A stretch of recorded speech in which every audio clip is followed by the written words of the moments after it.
আজকে জানবেন relative pronoun. দেখেন, একজনের সাথে আরেকজনের যে সম্পর্ক, এটিকে কিন্তু আমরা রিলেটিভ বলি। বলে যে উনি এনার আত্মীয় বা রিলেটিভ, এটা কিন্তু আমরা বলে থাকি। সেদিক দিয়ে যদি বিবেচনা করেন আপনাদের বোঝা সহজ হবে।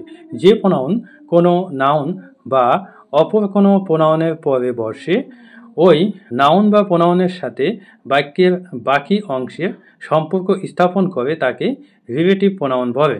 যেমন, I know Rahim who is a doctor. তো দেখেন, এখানে রহিম হচ্ছে নাউন এবং নাউনের পরে কিন্তু হু বসেছে, এবং হু বসে বাক্যের যে বাকি অংশ ইজ আ ডক্টর, এটার সাথে রহিমের কিন্তু সম্পর্ক স্থাপন করেছে। অনুরূপভাবে it is he who is a teacher. তো দেখেন, এখানে হি কিন্তু প্রোনাউন এবং হি প্রোনাউনের পরে কিন্তু হু বসেছে। হু বসে বাক্যের বাকি অংশ ইজ আ টিচার, এটার সাথে কিন্তু হি এর সম্পর্ক স্থাপন করেছে। Thank you.